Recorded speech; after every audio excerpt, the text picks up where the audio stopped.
আজকে আমি একটি সয়াবিনের রেসিপি নিয়ে চলে এসেছি, সয়া গ্রেভি। তো আমি আজকে এই সয়া গ্রেভিটা ডিনারে রুটির সাথে খেয়েছিলাম আমরা। তো খেতে কিন্তু দারুণ লেগেছিল। এর জন্য প্রথমেই একটি কড়াইয়ে সর্ষের তেল নিয়ে নিয়েছি, দিয়ে দেবো গোলমরিচ, মৌরি আর জিরে, দিয়ে দেবো আদা কুচি, রসুন, আর দিয়ে দেবো কাঁচা লঙ্কা, দিয়ে দেবো পেঁয়াজ কুচি আর টমেটো কুচি, দিয়ে সব কিছু একসঙ্গে ভালো করে নেড়ে নেব আমি।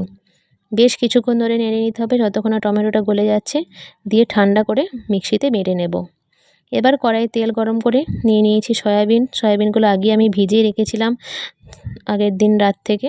তো সেইগুলোই নিয়ে নিয়েছি, দিয়ে ভেজে নেব খানিকক্ষণ ধরে। সয়াবিনগুলো ভেজে নিয়ে তুলে নেওয়ার পর ওই তেলের মধ্যেই ওই কড়ার মধ্যে সর্ষের তেল ফোড়ন দিয়ে দিয়েছি তেজপাতা, দারুচিনি, এলাচ ফোড়ন, দিয়ে দেবো মৌরি ফোড়ন, আর দিয়ে দেবো কারি পাতা ফোড়ন। ফোড়নটা একটু ভাজা হয়ে গেলে দিয়ে দেবো পেঁয়াজ কুচিটাকেও ভালো করে লাল করে ভেজে নেওয়ার পর দিয়ে দেবো টমেটো কুচিটাকেও ভালো করে নেওয়ার পর দিয়ে দেবো এর মধ্যে যে বাটা মশলাটা করলাম সেই বাটা মশলাটা, দিয়ে দেবো হলুদ গুঁড়ো, ধনে গুঁড়ো আর কাশ্মীরি লঙ্কার গুঁড়ো, আর দিয়ে দেবো এখানে মিট মশলা, আর দিয়ে দেবো কসুরি মেথি, দিয়ে দেবো অল্প নুন, আর একটু জল দিয়ে ভালো করে মশলাটা কষিয়ে নিতে হবে। চেষ্টা করবেন এখানে মিট মশলাটা অবশ্যই ব্যবহার করা, তবেই কিন্তু এর স্বাদটা বেশি ভালো লাগবে।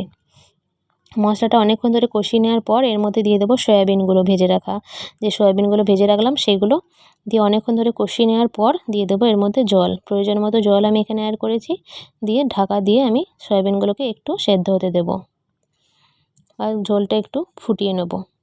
তো দেখতেই পাচ্ছেন আমার সয়া গ্রেভিটা আজকে রেডি হয়ে যাচ্ছে। কত সুন্দর তাড়াতাড়ি তৈরি হয়ে গেল, একদম অন্য রকমভাবে তৈরি, অন্য ধরনের কেরালিয়ান স্টাইলের কারি পাতা দিয়ে। তো এটি ডিনারে রুটির সাথে খেতে কিন্তু দারুণ লাগে। তো আপনারা চাইলে